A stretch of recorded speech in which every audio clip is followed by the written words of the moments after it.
રાસાયણિક ગતિકી. પ્રસ્તાવના. ઇન્ટ્રોડક્શન. કોઈ પણ રાસાયણિક પ્રક્રિયા માટે રસાયણશાસ્ત્રી નીચેની બાબતો શોધવાનો પ્રયત્ન કરે છે. 1. રાસાયણિક પ્રક્રિયા પરિણમવાની શક્યતા, જેનું ઉષ્માગતિશાસ્ત્રના આધારે પ્રાકકથન કરી શકાય છે. તમે જાણો છો તે પ્રમાણે અચળ તાપમાને મુક્ત શક્તિ ફેરફાર ડેલ્ટા જીનું મૂલ્ય 0 કરતાં ઓછું હોવું જોઈએ, એટલે કે ઋણ હોવું જરૂરી છે, અને પ્રણાલી તથા પર્યાવરણની કુલ એન્ટ્રોપી ફેરફારનું મૂલ્ય ધન હોવું જરૂરી છે. 2. રાસાયણિક પ્રક્રિયા કેટલા અંશે પૂર્ણ થશે તે માટે તેણે પ્રક્રિયાના સંતુલનનો અભ્યાસ જાણવો જરૂરી છે. તમે જાણો છો તેમ સંતુલન અચળાંક કેનું મૂલ્ય 1 કરતાં વધારે હોવું જરૂરી છે. 3. રાસાયણિક પ્રક્રિયાનો વેગ, એટલે કે પ્રક્રિયા સંતુલન તરફ પહોંચવા માટે લાગતો સમય. તમે જાણો છો તેમ પ્રક્રિયા અતિ ધીમી, ધીમી અથવા ઝડપી હોઈ શકે છે. આ એકમમાં આપણે આ ત્રણેય મુદ્દાને ધ્યાનમાં રાખીને રાસાયણિક ગતિકીનો અભ્યાસ કરીશું. રાસાયણિક ગતિકીનો અંગ્રેજી શબ્દ કાઇનેટિક્સ મૂળ ગ્રીક શબ્દ કાઇનેસિસ પરથી આવેલો છે, જેનો અર્થ થાય છે ગતિ અથવા ચલન.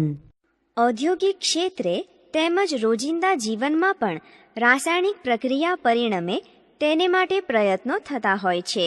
ઉષ્માગતિશાસ્ત્રની એક મર્યાદા છે કે પ્રક્રિયા થશે કે નહીં તેનો સંકેત આપે છે, પણ કેટલા સમયમાં થશે તેની માહિતી આપતું નથી.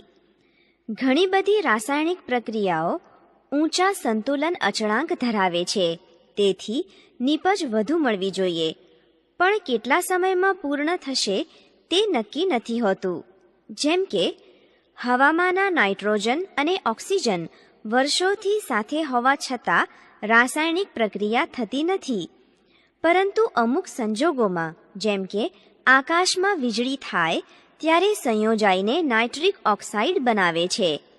આમ પ્રક્રિયા પરિણમે તેવી હોવા છતાં પણ સમયની દ્રષ્ટિએ ઘણી જ ધીમી છે.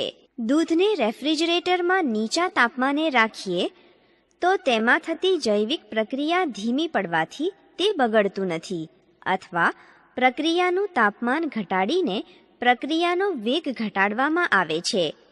આથી પ્રક્રિયા પૂર્ણ થવા માટે વધુ સમય જોઈએ છે. ઘન બળતણ કરતાં પ્રવાહી કે વાયુમય બળતણ ઝડપથી બળે છે. ખોરાક રાંધવા ઊંચા તાપમાનની જરૂર પડે છે, એટલે કે આ રાસાયણિક ઘટનાઓ સામાન્ય તાપમાને ધીમી હોય છે. આથી પ્રક્રિયાઓને તેમની પૂર્ણ થવાની ગતિના અનુસંધાનમાં વિચારીએ તો અતિ ધીમી, ધીમી અને ત્વરિત એમ 3 વિભાગ પાડી શકીએ.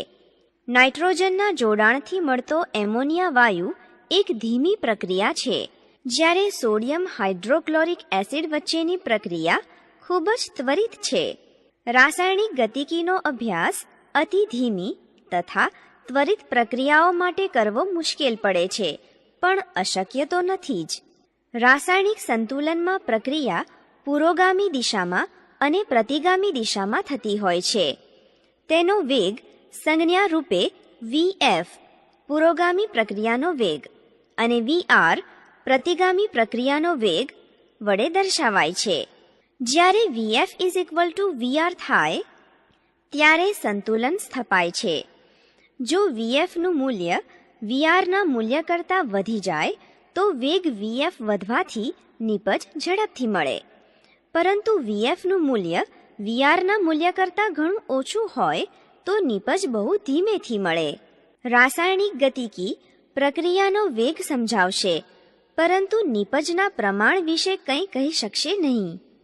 આમ ઉષ્માગતિશાસ્ત્ર અને રાસાયણિક ગતિકી એકબીજાથી અલગ છે, પરંતુ એકબીજાના પૂરક પણ છે.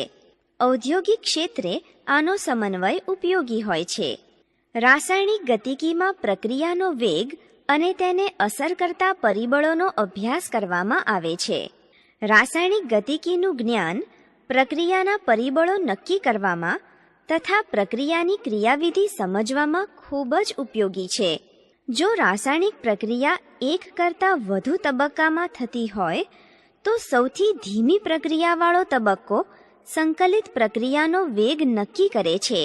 આ વેગ સામાન્ય રીતે રાસાયણિક પ્રક્રિયકો અથવા નિપજોની સાંદ્રતાના એકમ સમયમાં થતા ફેરફાર પરથી નક્કી કરવામાં આવે છે.